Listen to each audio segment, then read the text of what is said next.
Magandang araw po sa inyong lahat. At today ay isa na namang araw para tayo ay maging masaya. Tayo ay bumawi sa ating mga sarili at tayo ay mag-heal, no, sa ating mga masasakit na pinagdaanan. Ayan, ano. So, maraming pong salamat at nandito kayo at nakikinig, no. Gusto ko lang po ipaalam sa inyo na palagi ko po kayong pinagdadasal araw-gabi, no?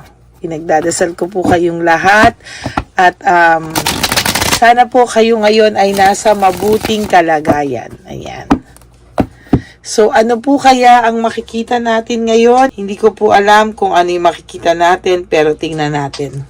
No, kasi kukuha po tayo ng 7 cards, ng 17 na cards. 1, 2, 3, 4, 5, 6, 7, 8, 9, 10. No? Tapos, kuha tayo sa isa.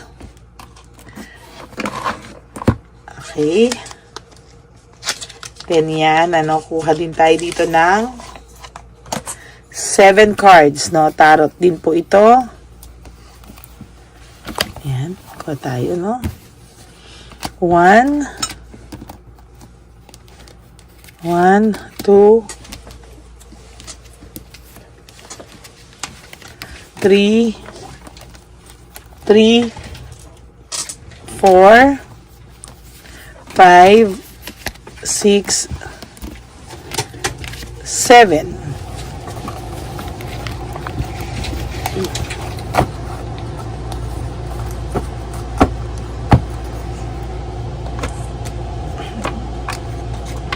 Yan. Okay, situation 1. Tingnan natin kamusta ang person nyo for situation 1.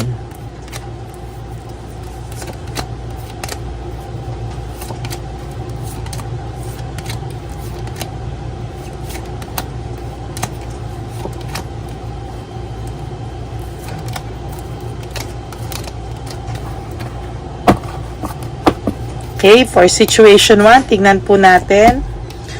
Meron po kayong darating na happy surprise, ano?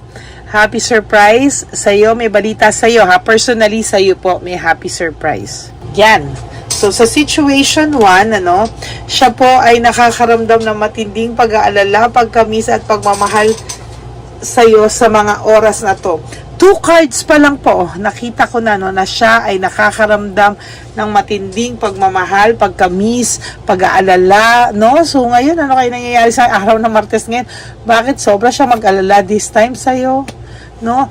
Ayan, no? Siya po ay nagluluksa sa pagkawala mo, meaning, namimiss ka po ng taong ito, no? Hinahanap-hanap ka po ng taong ito sa ngayon, Lugmok po siya, nalulungkot po siya, oh. Yan, no? So, lungkot na lungkot po siya sa araw na to.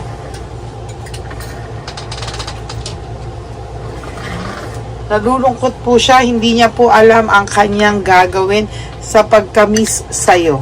No? So, talaga pong miss na miss ka niya sa mga oras na to. Naiisip niya po yung mga moments niyo together.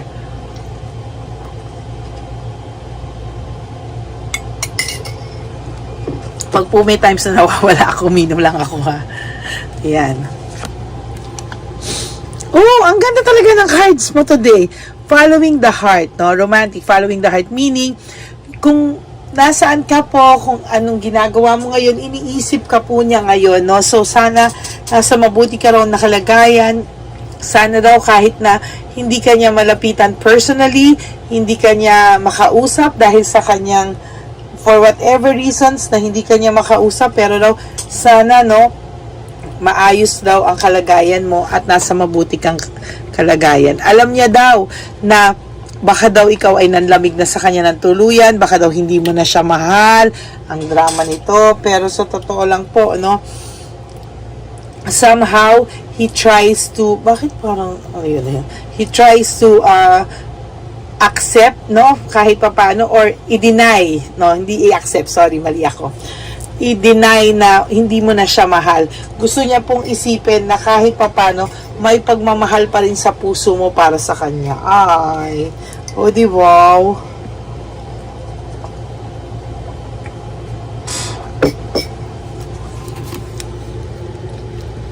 Gusto niya pong iwasan yung conflict, no? Gusto niya pong iwasan yung mga bagay na makakapag-isip sa kanya ng masama. I mean, gusto niya pong ilihis, no? Yung mga bad thoughts na hindi mo na siya mahal, na baka hindi mo na siya patawarin, ano? Tinatanggal niya po yun sa isip niya.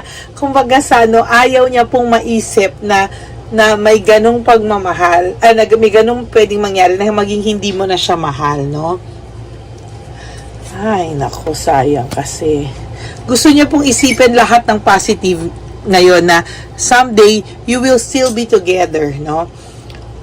Umaasa pa siya rin talaga na someday kayo pa ring dalawa.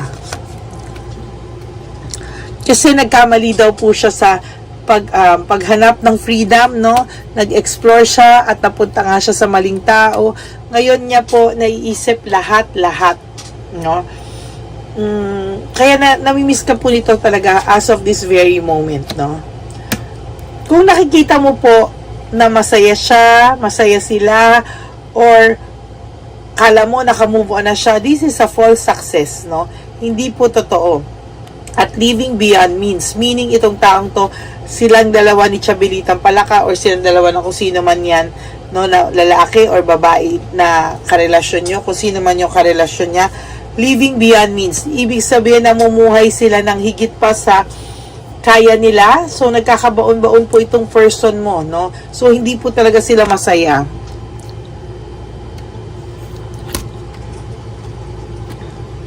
Ayan, no? Fatigue and exhausted po itong person mo sa mga oras na to, no? Naiisip niya rin po yung happy memories nyo, oh. Pero iniisip niya na that's the thing of the past already. Hindi na po niya maibabalik, no? Pero somehow naiisip ka po niya talaga, no? Parang ko yung kanta ni Nina, yung Someday. Parang yun po yung pumapasok sa isip ko ngayon. Hindi ko lang po makanta kasi baka tayo, copyright, no?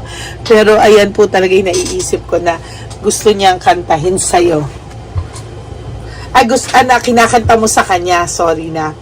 Parang sinasabi mo sa kanya na someday, someone's gonna take your place. Parang ayaw niya pong mangyari yun, na someday, merong ibang tao na magte-take ng place niya sa puso mo dahil itaga mo sa bato, pagsisisihan niya po ito ng bongga at babawiin ka po niya. Hindi po talaga ito mapapanatag na hindi po ikaw hindi po siya yung kasama mo, no? Pero parang napaka-selfish lang kasi siya nagawa niya to lahat pero ikaw hindi ka pwede mag-move on. Sa kanya ka lang. Parang ganun po, na secretly this person is hoping na hindi ka po talaga makaka-move on from him or her.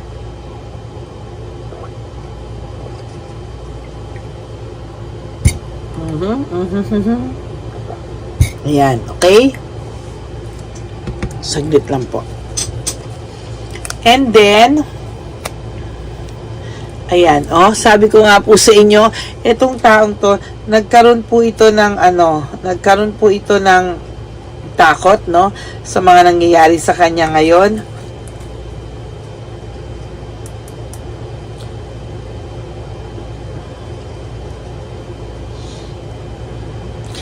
Nararamdaman ko po yung pakiramdam niya, no? Nararamdaman ko yung pakiramdam niya na parang feeling ko ay sa mga oras na to parang puno po siya ng puot, puno siya ng lungkot, puot, at nalulungkot po talaga siya, no? Sobra po yung emptiness niya sa sarili niya na hindi niya po maiwari. Tama po, minsan, sorry po, minsan yung Tagalog ko, no? Hindi niya po pagtanto. Hindi ko alam yung mga Tagalog ko. Hindi niya po mapagtanto kung ba't nagawa niya sa'yo. Hindi niya po talaga akalaing magagawa niya sa'yo. Yes, babaero to. Dati, hindi babaero, lapitin. Pero kahit minsan di kanya sinaktan eh. Ngayon lang talaga niya ikaw nasaktan emotionally ng sobra-sobra. Yung tipong sumagad yung sakit, no? Sumagad talaga yung sakit. Ngayon akala niya kayo ay nagmo-move on na, no? Akala nitong taong to move on ka na. Akala niya okay ka na. For some of you, alam niya na nalilipat kayo, alam niya na meron kayong plans of moving on with your sa residency nyo or sa work nyo, no? Nakakarating po sa kanya yung balita and somehow nalulungkot siya kasi lalo siyang nahihirapan na kung paano siya makakabalik sa iyo kasi ang akala po talaga ng taong to wala ng pag-asa, no? Akala niya po talaga wala na kayong pag-asa.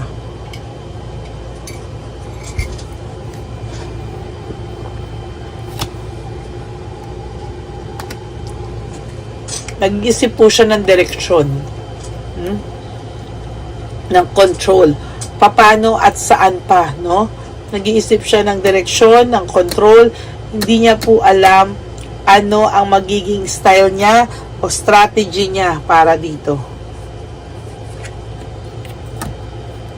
Wala rin po siya ngayon, walang-wala po itong taong to ngayon. Sa totoo lang po, said po ito, na hindi naman po ito sobrang ganito dati. Ang ngayon naging malala, no? Lumala po talaga siya, nawala po talaga.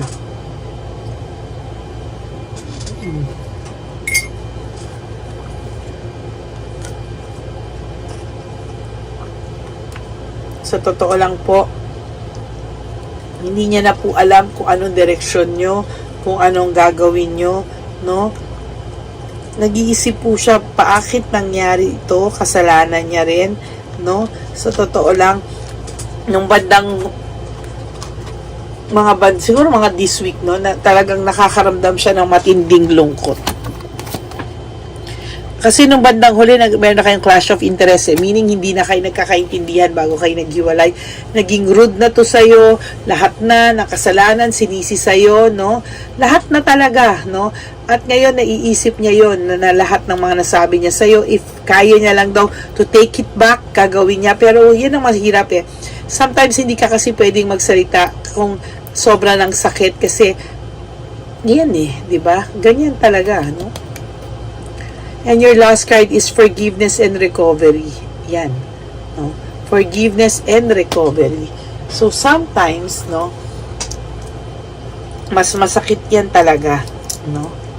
Yan yun. Forgiveness and recovery. Mas masakit sa kanya knowing na mapapatawad pa ba ako nito o hindi na. No? So yan, that's your card for today, no? For your situation 1, siya ay nakakaramdam ng matinding pag-aalala, pagkamis at pagmamahal sa iyo sa mga oras na ito, no? Yan po ang situation 1. Mamaya I'll be back with situation 2 and situation 3. Okay? For now, yan muna po. Maraming pong salamat sa lahat sa inyo na nanonood sa akin, sa Lady Elena. For those of you who wants to have a private reading with me, you can always message me po sa Lady Lee Elena. That's Ladyly Elena. No? Pwede ko po kayong pag minessage po ako, babalikan ko po kayo agad. Hindi man po agad-agad, pero I'll make sure to answer each and every one of you. Yan. Maraming po salamat and pag nanood po kayo, sana no skipping of ads. And for those of you po who wants to give me a super thanks, nandyan po yan sa nandyan lang po yan, so, super thanks, no? So maraming salamat po and I would really appreciate that. Thank you so much from the bottom of my heart, to my Lady Elena friends, family, and subscribers. I love you all. Tinabi ko muna yung situation 1. Ano, yan. Mahal na mahal ko po kayo and may God bless you all. I love you all. Bye!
Jesus. Ano sa'yo?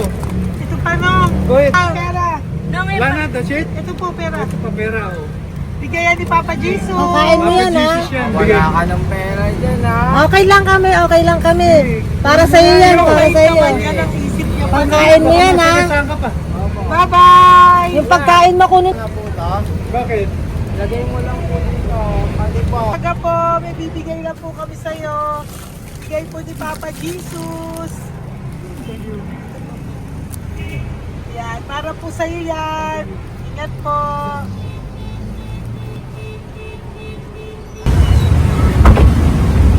Magandang tanghali po.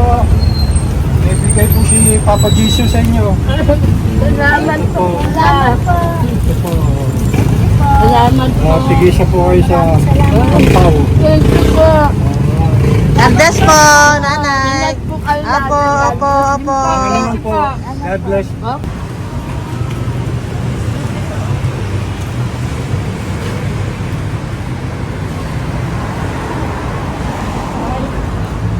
Bigay po ni Papa Jesus sa inyo.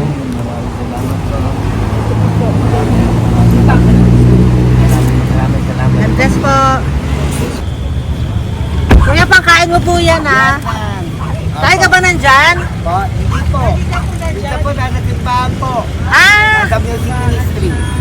Doon ka nakapwesto. Opo. Sige po, Sige po, labay po. God bless po. Ingat.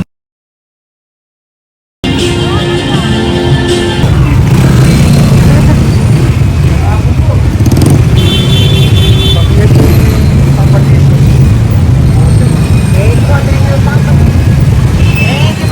Thank you po, bye po. Meron pa eh. Yo, bigay po ni Papa Jesus. Salamat po. Yun.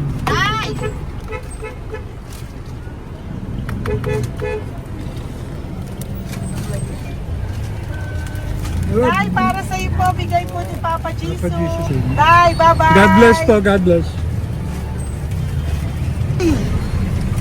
Para sa iyo po, bigay po ni Papa Jesus.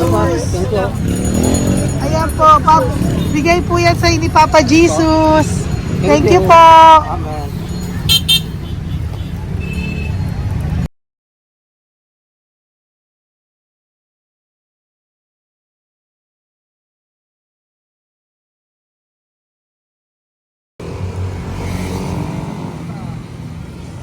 Bigay ni Papa Jesus.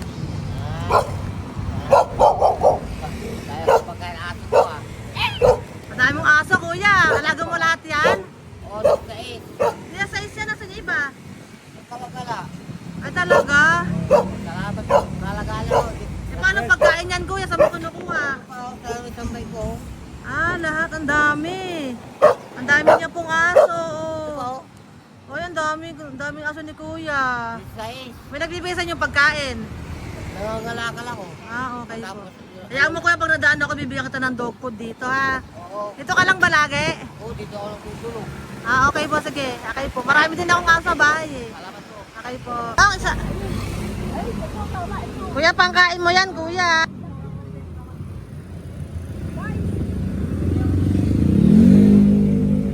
Nangangalakal ka, kuya? Sige po, thank you po.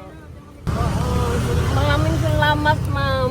May pagkain ka, nanay. Sa hirap ng buhay ngayon. Ba't nandito ka, nay? Tagasan ka ba? Yung arthritis ang sakit ko eh. Tagasan ka ba, nay? Sa plan, plado eh. Sa Pladway. Oo. Okay po.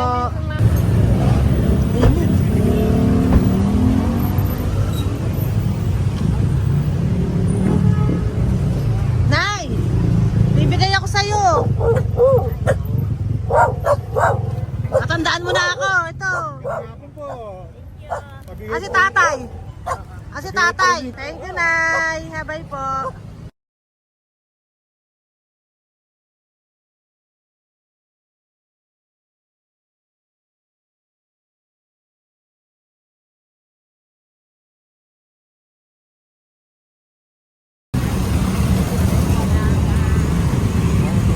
God bless, Tay. Thank you po.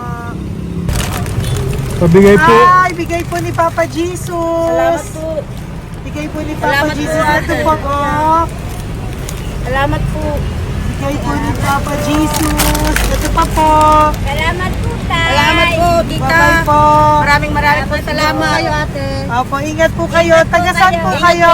Taga Tayabas, Quezon po kami. Mga aita po kami sa Quezon, mga katutubo. Sige, ingat po. God bless.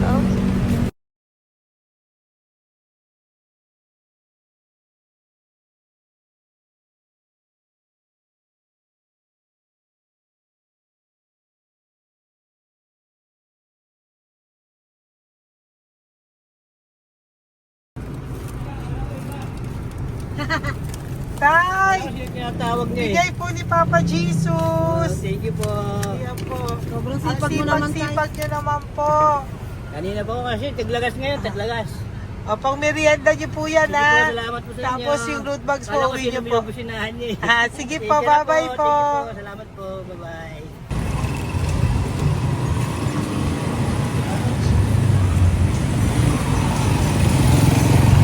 Brother! Basta, mabigay ni Papa Jesus ang sa'yo. Ang kaya mo yan, ba't hindi ka makatayo? Na ano ka? Okay. Sige, bye-bye. Hello po. Tama. Para sa inyo po, bigay ni Papa Jesus. Thank you very much. Sige po, bye-bye po. God bless you. Tay, magandang hapon po. Bigay po ni Papa Jesus. Ito pa po, Tay. Para sa inyo po. Bye-bye po.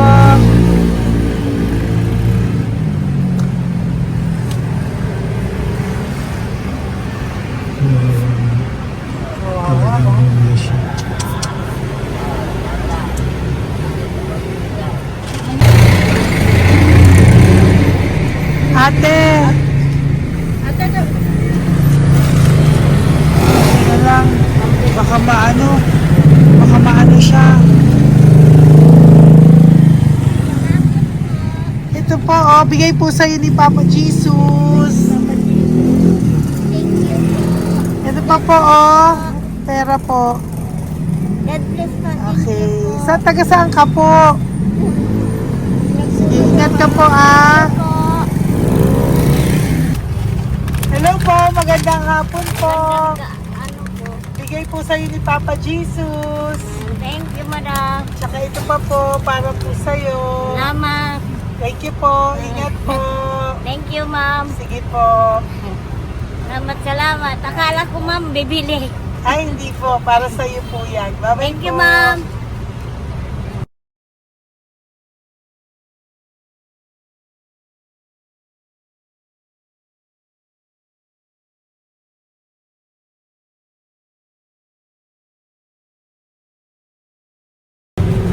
Hi. Hirap na hirap. Bibigay po ako ng goso. Hirap na hirap Dito siya. po tayo, dito sa kabila. Hindi mo siya lies pa yan. Kawawa naman. Tay, magandang araw po. Oh Lord. Bigay po ni Papa Jesus. Ay, ito po, ano, pangdagdag po. Dagdag po. Bigay po ni Papa Jesus. Thank you po. Thank you po. Kawawa naman.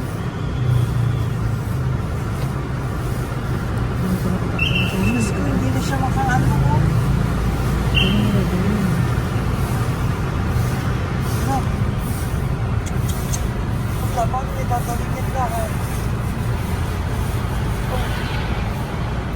Ano kami yun, nangyayari ko lang. Siyempre, ang bigat niyan.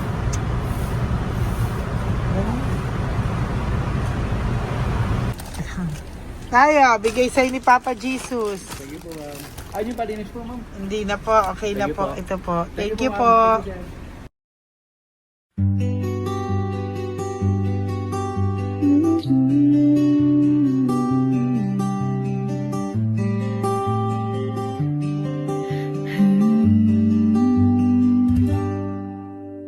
Nasa panahon ako ng kalungkutan, panahon na hindi ko alam ang gagawin.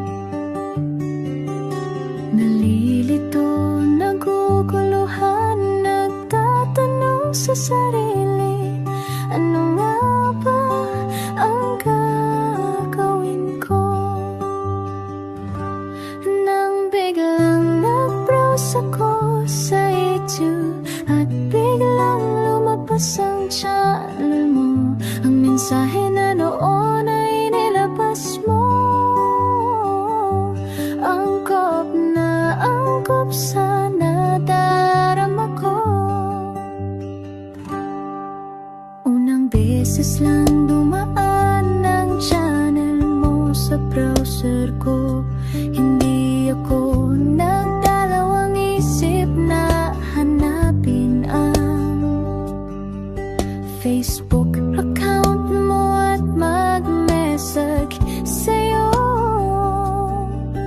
Agad ka naman sumagot sa mensahe ko. Hindi ko alam ang damdamin noon, dahil parang may sumungaw sa aking pag-asa.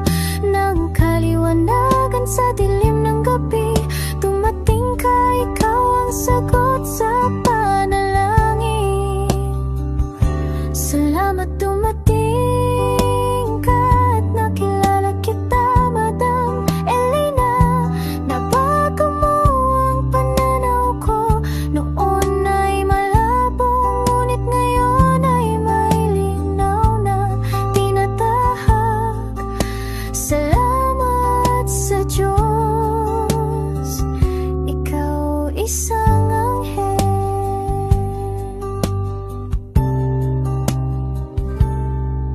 na inihulog sa lupa upang kami ay tulungan na magkaroon ng linaw sa buhay. Pinadaan sa'yo ang mensahe na nais iparating ng ating lumikha. Salamat sa buhay mo at sa